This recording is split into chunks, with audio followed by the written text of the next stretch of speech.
આજે ગુરુવાર 21 નવેમ્બરે ઘણા શેર છે જેમાં એમના અપડેટની અસર પડશે, કારણ કે ગઈકાલે છે તે મહારાષ્ટ્રમાં ઇલેક્શનના લીધે માર્કેટ બંધ હતું, એટલે એની જે અસર છે બધી આજે જોવા મળશે. ગઈકાલે પણ અમુક અપડેટ હતા, એમાંનું એક જોઈએ તો જીએનએફસીના શેર ઉપર આજે નજર રાખવી. ગુજરાત નર્મદા વેલી ફર્ટિલાઇઝર્સ એન્ડ કેમિકલ્સ જે છે એનું શોર્ટ ફોર્મ જીએનએફસી, એટલે એ આવી જશે.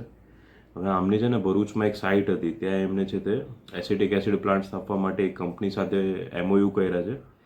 ઇનિયોસ એસિટાઇલ્સ કરીને કંપની છે. એટલે હવે હજી તો પ્લાન્ટ ક્યારે બનશે ખબર નહીં, પણ આની પોઝિટિવ અસર આજે શેર ઉપર જોવા મળી શકે. બીજું ઈ સ્ટ્રીપ પ્લાનર્સ છે.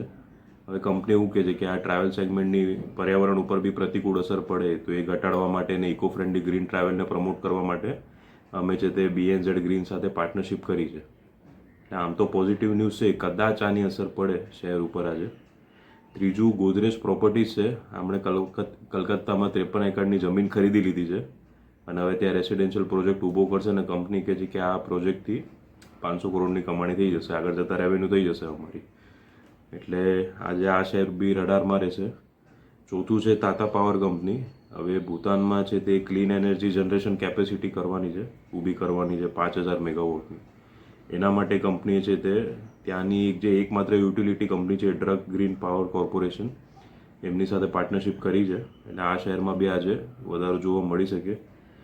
ગોવામાં એક મિનરલ બ્લોકનું ઓપ્શન થયું હતું, એમાં JSW એનર્જી બીડમાં વિન થઈ છે.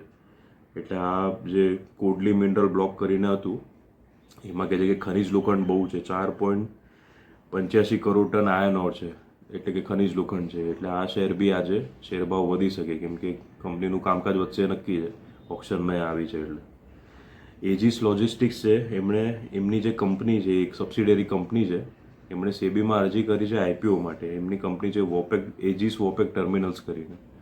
એટલે આજે એજીસના શેર ઉપર બી કેવી પોઝિટિવ ઇમ્પેક્ટ જ પડવી જોઈએ, કેમ કે એમની સબસિડરી 3500 કરોડનો IPO લાવશે. એટલે ગાર્ડન શિપ બિલ્ડર્સને પણ કલકત્તા સરકાર પાસેથી 226 કરોડનો ઓર્ડર મળ્યો છે. એટલે આજે પ્રી માર્કેટમાં જ આ શેર વધી જશે. 13 હાઇબ્રિડ ફેરીઝની ડિલિવરી કરવા માટે કંપનીને છે તે ઓર્ડર મળ્યો છે. એટલે આ શેર બી આજે શેર ભાવ વચ્ચે લગભગ નક્કી જ છે. ભારતીય એરટેલ બી આજે રડારમાં રહેશે, કેમ કે ઓગસ્ટ 2022 પછી સૌથી મોટો સોર્સિંગ એગ્રીમેન્ટ એમણે નોકિયા સાથે કર્યો છે. એટલે એ ગ્રુપની કંપની છે અને સૌથી વધારે ટ્રેડિંગ વોલ્યુમ આજે આ શેરમાં જોવા મળી શકે.